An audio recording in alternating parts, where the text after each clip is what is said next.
ধরে নিন আপনি সেই সমস্ত জিনিস পেয়ে গেছেন যেগুলো স্বপ্ন আপনি কয়েকদিন আগে দেখেছিলেন। আপনার কাছে গাড়ি আছে, লাক্সারি বাড়ি আছে, আরও অনেকগুলো টাকা আছে এবং কোনো রকম চিন্তা আপনার নেই। কিন্তু আপনার বয়স এখন 70-এর থেকেও বেশি। আপনি এখন বুড়ো মানুষ। তাহলে কি এইসব জিনিসের মজা নিতে পারবেন? অবশ্যই ইয়ং বয়সের তুলনায় নয়। কিন্তু 90% মানুষ এই রাস্তা দিয়েই চলে। 22 থেকে 23 বছর পর্যন্ত পড়াশোনা, 30 থেকে 35 বছর চাকরি, আর বুড়ো মানুষ হওয়ার পরে রিটায়ারমেন্টের অপেক্ষা। এই বয়সে যদি আপনি বড়লোক হতেও পারেন, তাতে কী লাভ? আপনার সেই এনজয় করার বয়সটা অনেক পেছনে পড়ে থাকবে। তবে আজকে আমি আপনাদের সাথে যে বইয়ের প্রসঙ্গ উল্লেখ করব, সেটা আপনাকে এটা ভাবতে বাধ্য করবে যে কেন আপনাকে কম বয়সে ফাইন্যান্সিয়ালি ফ্রি হওয়া দরকার, যাতে আপনি এইসব লাক্সারি জিনিসকে কম বয়সে এনজয় করতে পারেন। এবং এই ভিডিওটি শেখে আমি আপনাকে এমন কয়েকটা পয়েন্ট বলবো যাতে এটা সম্ভব হতে পারে যে আপনি কম বয়সে স্বপ্ন পূরণ করতে পারেন। তাহলে বন্ধুরা, বেশি দেরি না করে ভিডিওটি শুরু করা যাক। আমি যদি আপনাকে এইটা বলি একজন ধনী ব্যক্তি, তাহলে আপনার মাথায়ও এটাই আসবে Bill Gates, Ratan Tata, Mukesh Ambani, Elon Musk আর জে বিজোসের মতো বড় লোকের কথা। কিন্তু খুবই কম মানুষই এইটা ভাবে যে কোনো একটি 24 থেকে 25 বছরের ছেলে তার বিজনেস বিল্ড করে কোটি টাকা কামাচ্ছে। কিন্তু এমনটা কেন? কারণ কেউই এইটা ভাবতে চায় না যে 24 থেকে 25 বছরের বয়সেও ধনী ব্যক্তি হওয়া যায়। কিন্তু যদি কেউ হয়ে যায়, তাহলে সেটা তার লাকের জন্য হয়েছে। অথর আন্দ্রে ডেমার্ক যখন ছোট ছিলেন, তখন তিনি তার শহরের একটা গলিতে আইসক্রিম খাচ্ছিলেন। তখনই তার নজর পড়ে একটা ল্যাম্বরগিনি গাড়িতে।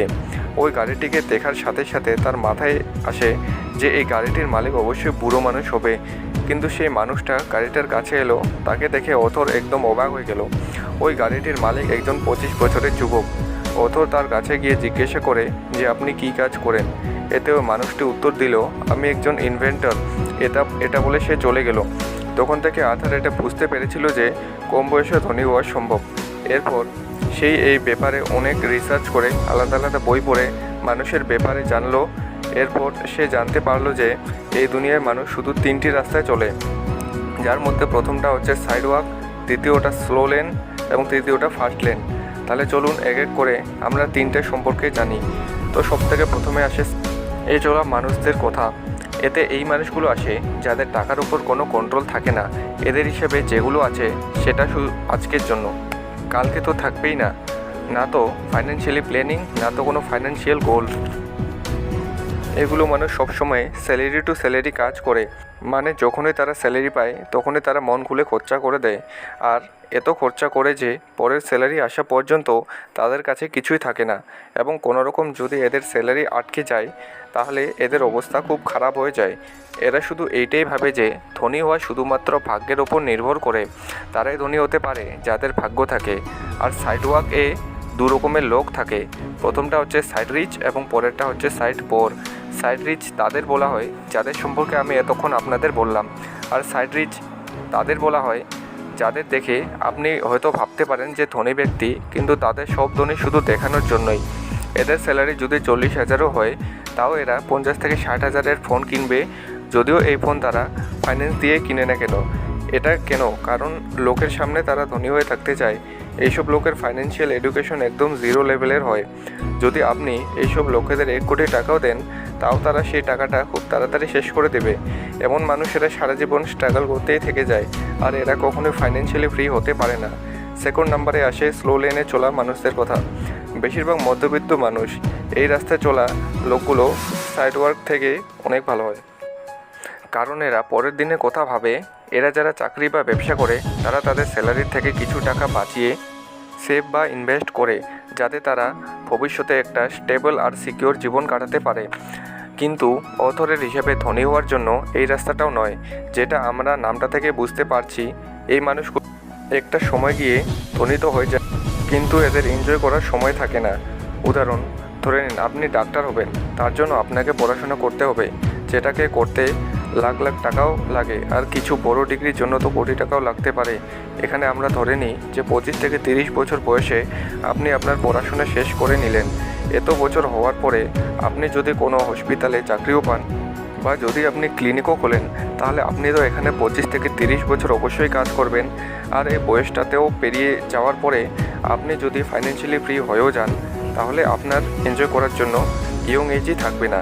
এইটার মানে আমি আপনাকে এইটা একদমই বলছি না যে আপনাকে ডাক্তার হওয়ার দরকার নেই। ডাক্তার হওয়া অনেক মানুষের স্বপ্ন থাকে, যাতে তারা হাজার হাজার মানুষের সহায়তা করতে পারে।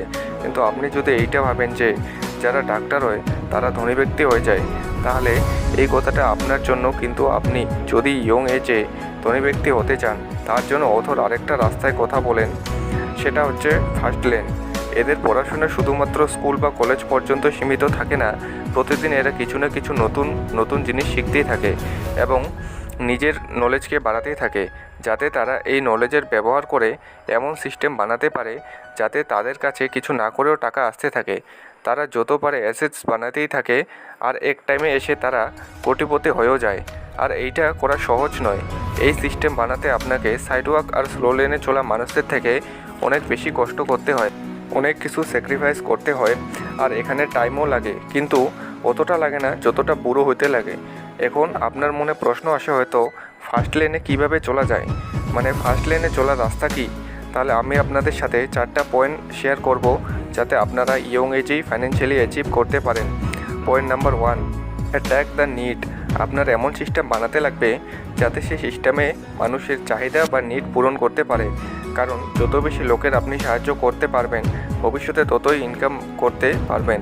উদাহরণ, যখন মানুষদের অটো বা বাসের জন্য ঘন্টার পর ঘন্টা অপেক্ষা করতে হতো, তখন সে চাহিদাকে বুঝে ওলা একটা অ্যাপ্লিকেশনের সাহায্যে ট্যাক্সি সাপ্লাই দিতে লাগলো। আর এখন আপনি জানেন ওলা এখন একটা কত বড় কোম্পানি হয়ে উঠেছে। এইভাবে হোটেলের জন্য অপেক্ষা করা মানুষদের কথা ওও বুঝতে পারে এবং খুব কম দামে মানুষ ভাড়া দিতে লাগলো। এমন সিস্টেম বানাতে হবে যাতে আপনারা মানুষের সাহায্য করতে পারেন। যত বড় সমস্যার সমাধান করতে পারবেন, ভবিষ্যতে ততই বেশি ধনী হওয়ার সম্ভাবনা থাকবে। দ্বিতীয় নাম্বার পয়েন্টটা হচ্ছে হাই এন্ড পেরিয়ান বিজনেস। এটাকে এইভাবে বুঝি যে, ধরে নিন আপনি একটা কাপড়ের দোকান খুললেন। আপনার কি মনে হয় সেটা খুলতেই ফেমাস হয়ে যাবে? কখনো না, কারণ আরও অনেক এরকম মানুষ আছে যারা আগের থেকে এই কাজগুলো করতে আসছে, আর এই মানুষগুলো আপনার কম্পিটিটর। যদি আপনি আপনার কম্পিটিটরদের বিট করতে চান, তাহলে নতুন কিছু আপনাকে আনতে হবে, যেটা কি আর কেউ ভাবতেও পারে না। তখনই আপনার বিজনেস এত কম্পিটিশনের মধ্যেও গ্রো করতে পারে। 3 নম্বর পয়েন্টটা হচ্ছে স্ক্যাবিলিটি। আপনার আশেপাশে থাকা কোনো দোকান যতই বড় হোক না কেন, সেই দোকানটার মালিক এত বড় হবে না যতটা জয় বিজয়স আছেন। কারণ স্ক্যাবিলিটি, আপনার দোকান যতই বড় হোক না কেন, সে শুধু নিজের এরিয়ার সাপ্লাই দিতে পারে, কিন্তু অ্যামাজনের মাধ্যমে আপনারা যে কোনো জায়গা থেকে শপিং করতে পারেন। ঠিক এইভাবে আপনার এরিয়ার বার্গারের দোকান এত ধনী নয় যতটা ম্যাকডোনাল্ড কোম্পানি। বার্গার তো দুজনে বানায়, কিন্তু ম্যাকডোনাল্ড কোম্পানি নিজেকে স্কেল করে আছে, যেটার জন্য সারা দুনিয়ার লোক তাকে জানে। তার জন্য অথর আমাদের এইটা বলে যে, যত বেশি কোম্পানির স্কেল থাকবে, ততই বেশি আপনার বিজনেস বাড়ার চান্স থাকবে। আর লাস্ট স্টেজ হচ্ছে detect your business with time. এটার মানে হচ্ছে আপনাকে এমন বিজনেস বার করতে লাগবে যাতে আপনি ঘুমায় থাকলেও আপনার কাছে টাকা আসতে থাকে। যেমন আপনি যদি অ্যামাজন বা ফ্লিপকার্টের সেলার হন, তাহলে যে কোনো সময় আপনার প্রোডাক্ট বিক্রি হতে পারে। আর এটা আপনি না থাকলে হবে, বা ঘর কিনে ভাড়া দেওয়া, এখান থেকেও আপনি কিছু না করে টাকা পাবেন। আর এমন অনেক অ্যাসেট আছে যা আপনার সাহায্য ছাড়াও আপনাকে টাকা বানিয়ে দেবে। বন্ধুরা, আজকের ভিডিও এই পর্যন্তই। লাইক এবং শেয়ার করুন যদি আপনাকে ভিডিওটা একটুকু ভালো লেগে থাকে, এবং আমাদের আরও ভিডিও দেখতে অবশ্যই চ্যানেলটিকে সাবস্ক্রাইব করুন। দেখা হচ্ছে পরের ভিডিওতে। ততক্ষণের জন্য আপনি আপনার খেয়াল রাখবেন। ধন্যবাদ।